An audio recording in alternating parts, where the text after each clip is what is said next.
Alsina, ¿qué hora es? Son las 8 en punto de la mañana, 7 en punto de la mañana en Canarias. Buenos días desde Onda Cero. Más de uno en Onda Cero.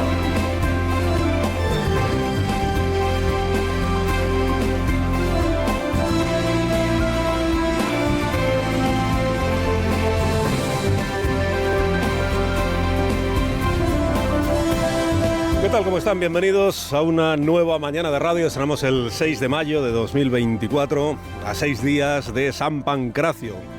6 días de que San Pancracio reparta suerte en las elecciones catalanas. Salvador Illa fue el primero en invocar el martirologio cristiano en este programa.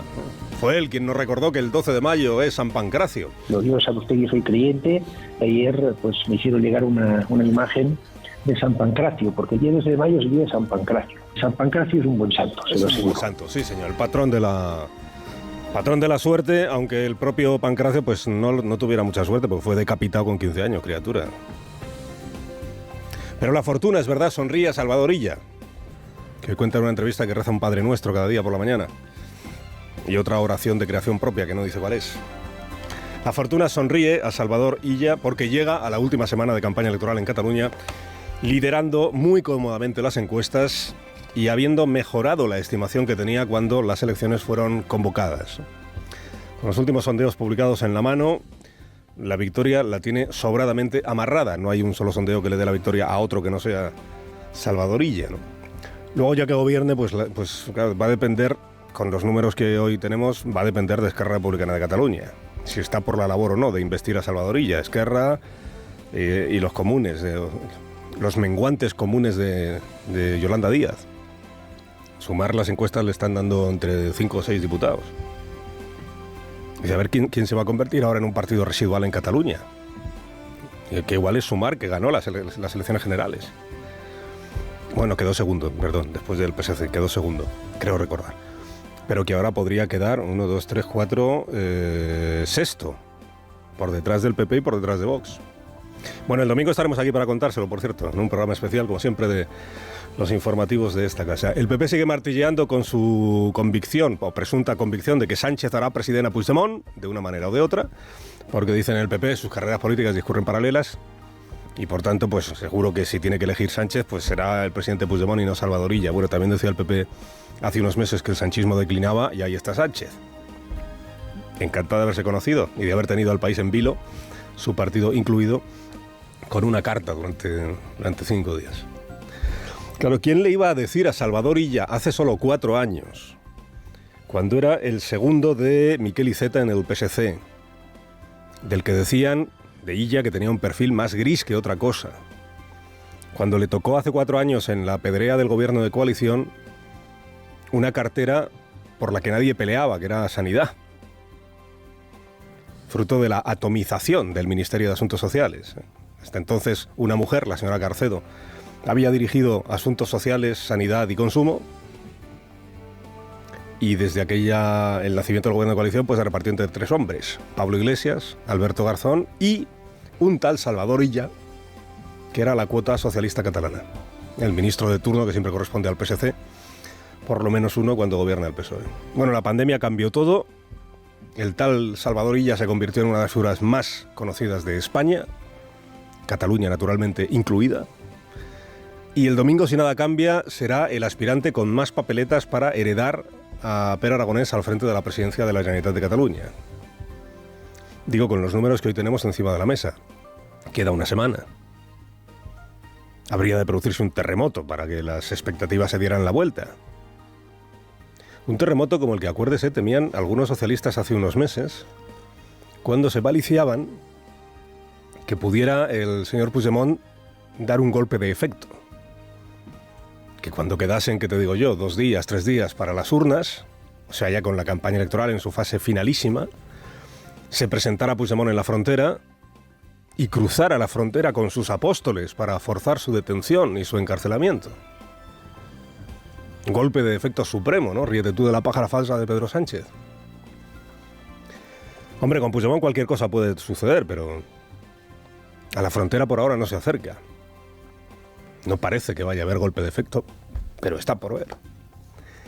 Y al líder de la UGT en Cataluña y candidato del PSC, que el viernes hizo guasa con la fuga de Puigdemont de hace 7 años, lo han retirado ya sus compañeros de partido del escaparate para que no reincida en esto que el viernes dijo sobre el prófugo. El otro día lo escuchaba y dijo, es que el presidente Pedro Sánchez tiene que venir llorado y esto que ha hecho es una indecencia. Llorado se fue en el maletero y no sé si cagado o meao, pero se fue hasta Bruselas. Bueno, el PSC se ha disculpado con quien haya podido sentirse ofendido por estas palabras, que se entiende que es Puigdemont, claro. Que mire, más que ofendido, está encantado con esto, porque está encantado de que le den la oportunidad de repetir que él nunca se metió en el maletero de aquel coche. Que eso es un bulo creado por el Estado español, por las cloacas del Estado. Es un bulo que ahora está aireando otra vez el Partido Socialista mientras Sánchez se revuelve contra los bulos que le afectan a él. Los que le afectan a los demás, mira cómo los propaga.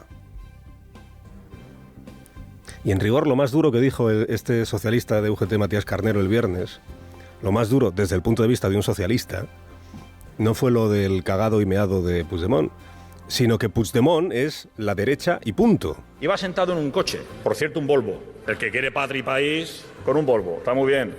¿Por qué no se hizo la foto en el maletero? Claro, es que nos lo ponen a huevo para poder darles caña. Porque ahora se ponen de defensores de la clase trabajadora cuando es la derecha catalana. Es la derecha catalana. Y ya está. Y ya está. Es la derecha catalana a la que, ya lo siento, Matías Carnero, pero su partido en Madrid no le da caña, más bien al contrario. Porque a la derecha catalana le debe el presidente Sánchez ser presidente de su última investidura. Es que Sánchez es presidente por la gracia de Carles Puigdemont, es decir, por la gracia de la derecha catalana y ya está. Previa promesa de una amnistía que la semana que viene terminará de aprobar. Bueno, primero la rechazará el Senado y luego irá al Congreso para que allí sea definitivamente aprobada. Hoy, por cierto, se reúne la comisión que creó el Senado para estudiar la ley de amnistía. El Congreso aprobó la ley, se la envió al Senado. El Senado reúne hoy a esta comisión conjunta, Comisión Constitucional, Comisión de Justicia, y allí va a presentar hoy el último informe que han hecho los letrados, en concreto el letrado asignado a esta comisión, cuya conclusión, la de este informe, son 60 folios. Ya podemos avanzar que la conclusión, según este letrado, es que la ley de amnistía sufre de graves indicios de ser contraria a la Constitución y contraria al derecho de la Unión Europea, y que, en lo que se refiere a los efectos prácticos, caso de que un juez presentara una consulta ante el Tribunal Europeo porque entendiera que esta ley contraviene los principios de la legislación europea, esto que se llama la cuestión prejudicial, entonces, según el criterio de este letrado, no solo dejaría de aplicarse la norma, la ley, hasta que el Tribunal Europeo resolviera la cuestión prejudicial, sino que permanecerían también las medidas cautelares. A pesar, acuérdese, todo el empeño que puso Junts per Catalunya en la última negociación que tuvo con el Gobierno para asegurarse de que, publicada esta ley en el Boletín Oficial del Estado, todas las medidas cautelares decaerían. Bueno, el Senado también es hoy noticia porque se persona a las 11 de la mañana un apestado. Soy consciente, tengo ya alguna edad y sé lo que es un apestado político. El señor Ábalos. Él mismo dijo el día que se negó a entregar el escaño que sería un apestado si renunciara a ser diputado porque todo el mundo interpretaría que estaba asumiendo su culpabilidad. En realidad, asumiéndola o no asumiéndola, ha sido desde entonces un apestado, porque, por lo menos para el partido del que fue secretario de organización. Y para el gobierno del que fue ministro de Fomento e integrante del núcleo duro, del núcleo durísimo de Pedro Sánchez. Comparece esta mañana Ábalos en la comisión de investigación del Senado, por la que ya pasó Koldo, sin abrir apenas el pico, por la que ya pasó Salvador Illa, sin que sus interrogadores consiguieran despeinarle, y por la que Sánchez da por hecho que acabará pasando su esposa, Begoña Gómez. Interesante, por cierto, lo de Sánchez este domingo en El País, entrevistado por la directora del periódico. Interesante porque confirma el presidente que su esposa firmó 2 cartas de apoyo a la consultora del señor Barrabés, tal como publicó El Confidencial, solo que él dice que no son cartas de recomendación, sino declaraciones de interés. Hombre, en el encabezado de las 2 cartas se dice declaración de interés y apoyo. Y a la vez que el presidente confirma que esta información es correcta, añade luego que las cartas de su esposa no tuvieron influencia en la decisión final y por eso lo llama todo bulo. ¿No fue una carta de recomendación? ¿Fue una declaración de interés? Una declaración de interés, por cierto, junto con otras 32 declaraciones de intereses de empresas, de instituciones. Esto lo aclaró a estos pseudomedios digitales la empresa pública Red.es.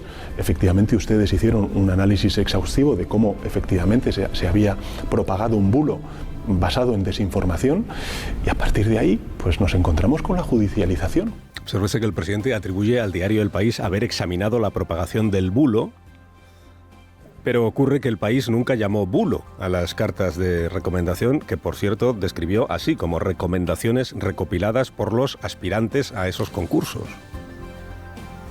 Y cuando la directora del periódico le plantea al presidente si él habría animado a su esposa a firmar esas cartas de haberle consultado ella, el presidente no responde a la pregunta. Pero vamos a ver, Pepa, que no incidió, que es una declaración de interés, como han firmado otras muchas instituciones, el Ayuntamiento de Madrid, por ejemplo, o también empresas. No incidió en la adjudicación final, en el resultado del concurso, pero sí las firmó entonces. O sea que no hubo bulo, queda claro que no hubo bulo. Sí repite Pedro Sánchez en la entrevista, está en el vídeo, aunque no está en la transcripción impresa. Sí repite que Feijóo ha dicho que Begoña Gómez tiene que quedarse en su casa y no trabajar. Yo he escuchado al señor Feijóo decir efectivamente que lo mejor que podría hacer mi mujer para tener que evitar todo este tipo de situaciones es no trabajar. Cuando la entrevistadora le objeta que Feijóo no ha dicho eso, entonces cambia el presidente y le atribuye lo que sí dijo, que es que ha habido esposas de presidentes que se han quedado en su casa. ¿Y qué más? Bueno, sostiene el presidente Sánchez que después de la carta del miércoles 24 de abril decidió permanecer en el cargo la noche del sábado y que si no lo comunicó hasta la mañana del lunes, ni siquiera su equipo, fue porque tenía que escribir. No la prolongo, simplemente necesito el tiempo para poder escribir. Y, en efecto, el lunes lo que hice fue estar en Zarzuela, informar al jefe del Estado, al rey Felipe VI, sobre mi decisión y posteriormente comparecer ante ustedes, ante los medios de comunicación, para informar sobre mi decisión. Bueno, el presidente no compareció ante ningún medio de comunicación. Reincide en esto que él sabe que es falso porque él leyó una declaración ante una cámara del Palacio de la Moncloa, punto. Eso no es comparecer ante los medios de comunicación. Es comparecer ante una cámara cuya señal luego se distribuye a los medios de comunicación. ¿Pudieron preguntarle algo los periodistas que según el presidente estaban allí asistiendo a su comparecencia en los jardines del Palacio de la Moncloa? Pues no. Bueno, a día de hoy todavía no han podido hacerlo. Salvo los 4 periodistas que han entrevistado estos últimos días al presidente, el resto no ha podido preguntarle nada. Se interesó Pepa Bueno por la situación emocional del presidente Sánchez en sus 5 días de reflexión. Si es verdad que no comía, que dormía mal. Y fue Sánchez quien quiso afirmar, a cuento de debates que según él se han abierto a raíz de su carta, fue Sánchez quien quiso afirmar que él no padece lo que llama la enfermedad de salud mental.